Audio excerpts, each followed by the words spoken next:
Bine v-am găsit, dragilor din Zodia Vărsător, oriunde v-ați afla. Azi voi face lectura generală pentru luna august, așa că toți cei care aveți soarele, luna, Venus, ascendentul sau oricare alt aspect astral important pentru voi din harta voastră natală și care are legătură cu Zodia Vărsătorului, atunci această lectură este de asemenea și pentru voi. Desigur, ca de fiecare dată vă readuc aminte, voi prin deciziile și alegerile pe care le faceți folosindu-vă liberul arbitru, vă construiți propriul viitor. Este o lectură generală, așa că vă rog să luați decât acele mesaje care rezonează cu voi, iar restul lăsați-le să zboare în univers, pentru că sigur sunt pentru alte energii care într-o mai mică sau mai mare măsură au o legătură cu Zodia Vărsătorului. Cum cei care mă urmăresc știu deja, am scos câte o carte pentru fiecare săptămână a lunii august, în așa fel încât să vedem așa o imagine de ansamblu, să vedem evenimentele cele mai importante care pot avea loc de-a lungul lunii august. Înainte de a începe citirea acestor cărți, trebuie să fac o mică paranteză, ca să zic așa, pentru o anumită doamnă care mi-a spus că am ciudă pe Zodia Vărsător. Nu știu de unde a reieșit acest lucru și de unde l-a văzut dânsa.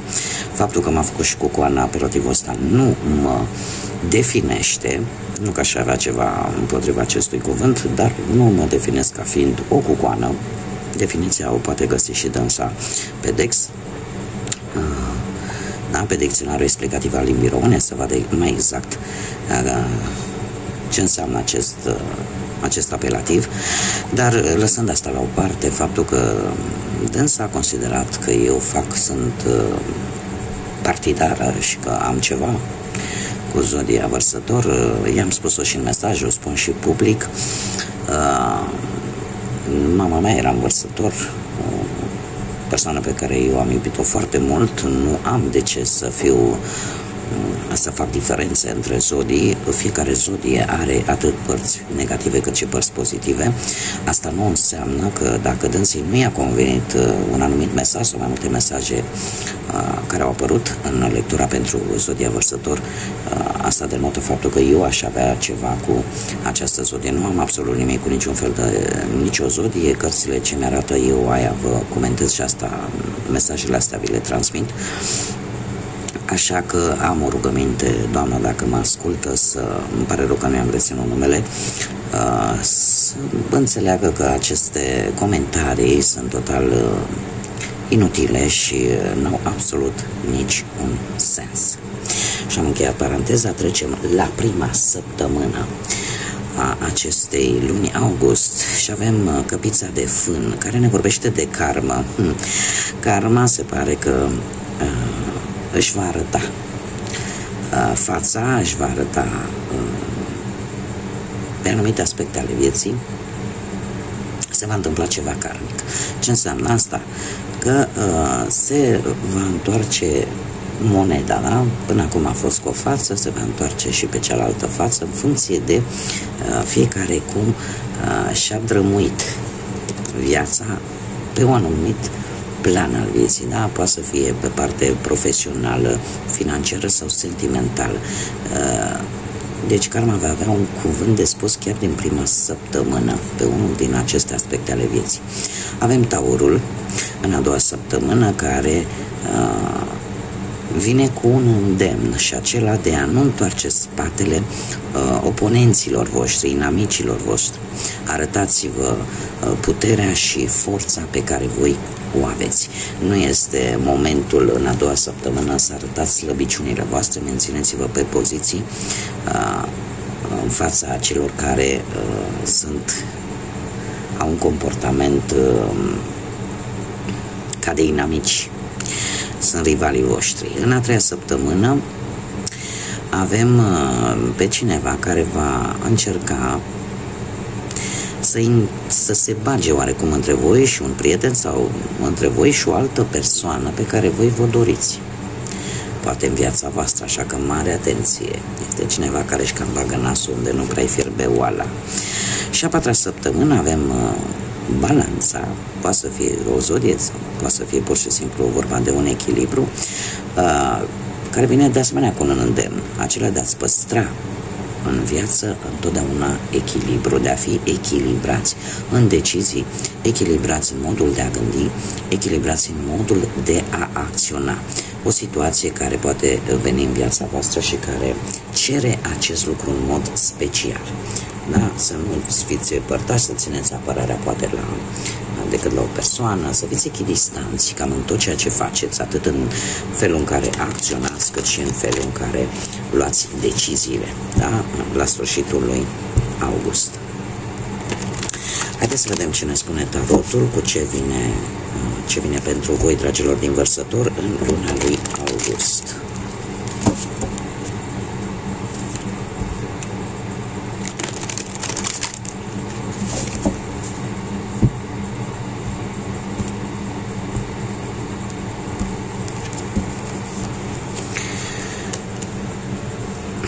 Și avem partea profesională.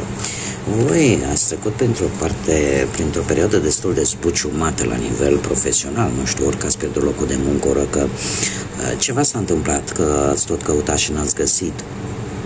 Dar trebuie să vă spun că luna august vine totuși cu lucruri bune.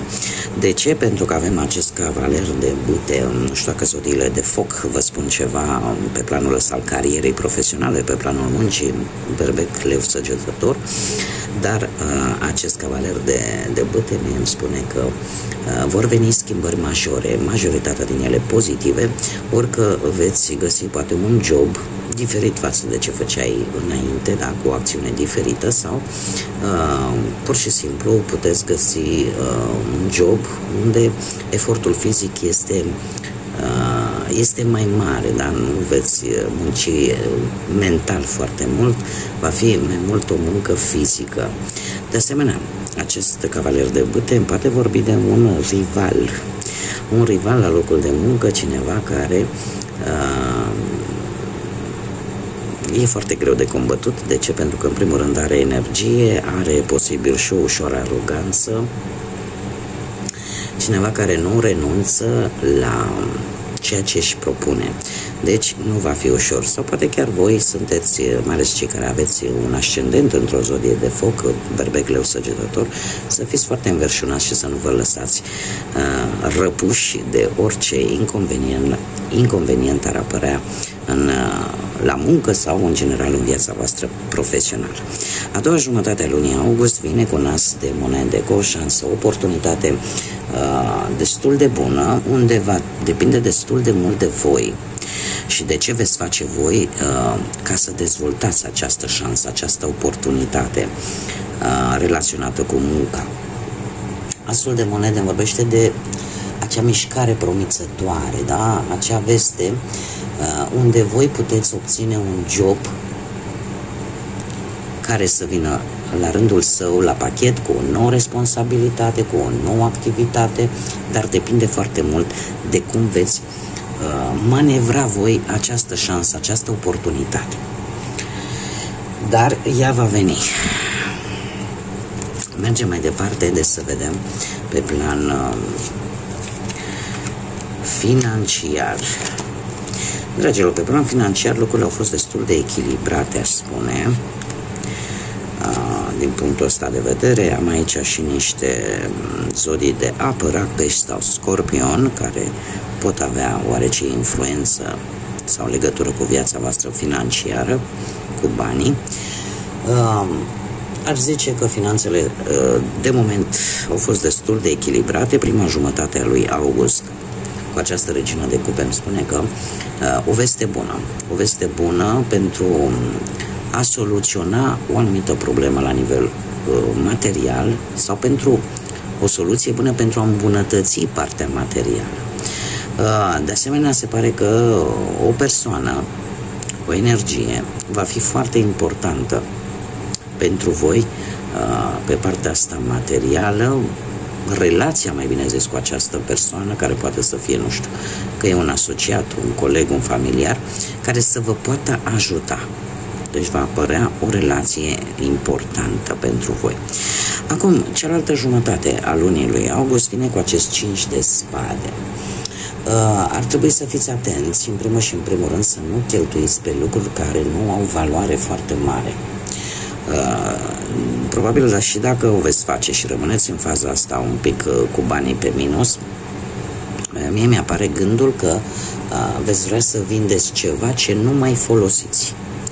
Ceva ce pentru voi nu mai prezintă așa mult interes și pe care vreți să-l transformați în bani. Un obiect, indiferent care ar fi acel obiect, e ceva care vouă nu vă mai folosește și la care voi veți renunța pentru a mai scoate niște bănuți. Pe partea asta a vieții sentimentale, cei care sunteți deja într-o pereche, dragilor, decizii importante, avem zodii de apă, încă o dată să repet, aceste zodii de apă, rac, pești sau scorpion, și avem de asemenea și încă o zodie de aer, la fel ca și voi, zodia gemeni. Cu acest 3 de cupe, eu aș zice că pentru unii dintre voi ați avut o perioadă destul de bună. Nu știu, poate o călătorie în doi, poate v-ați fost la vreun eveniment, vreo distracție, ceva. A fost o comunicare foarte bună în relația voastră. Acest cavaler de cupe, care poate să reprezinte, poate și perechea voastră, da? Pentru cei care rezonați cu aceste zodii, nu știu, poate să aibă soarele într-o zodie de apă sau poate ascendentul să fie într-o zodie de apă. Aici voi trebuie să adaptați. Cu acest cavaler de cupe vine o cerere. Pentru unii dintre voi ar putea fi chiar o cerere în căsătorie sau o cerere de logodnă oficială sau ceva legat de, nu știu, poate de a sta, de a vă muta împreună sau pur și simplu o conexiune foarte solidă care are șanse mari să meargă către viitor. Da? Așa că mai ales pentru cei care vor primi această cerere, în sfârșitul lui august trebuie să vină și cu o decizie importantă. O decizie importantă pe care voi o veți lua cu sufletul. Veți fi, zic eu, conștienți de faptul că va trebui să, să te decizi la modul că lucrul ăsta va aduce o schimbare importantă în viața voastră. O schimbare importantă și un compromis în același timp. Tocmai de aceea este o decizie importantă. Așa, per general, dacă nu vorbim de cei care primesc această cerere, îndrăgostiții îmi spun că sentimentele sunt bune, există afecțiune în pereche și lucrurile, în general, merg înspre bine. Acum, haideți să vedem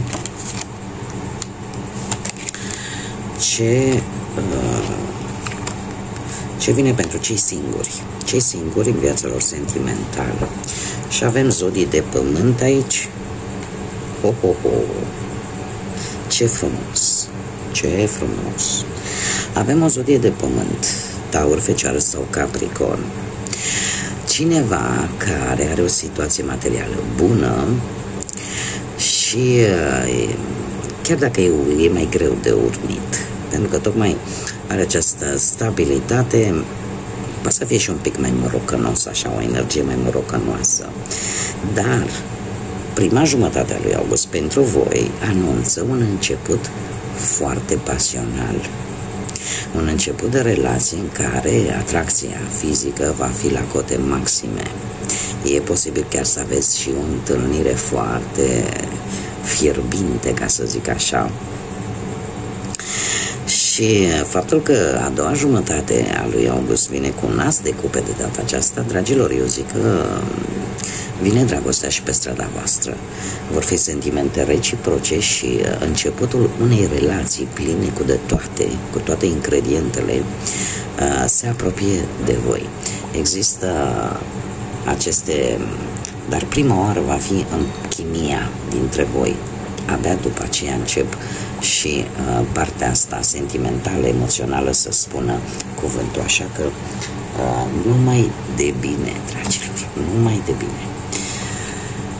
Haideți să vedem ce mesaje au îngerii pentru voi și ce numere sunt importante pentru voi, dragilor din Vărsător, în luna lui august. Și avem deja 99, avem data de 9 sau data de 18 august, importantă pentru voi, și data de 2.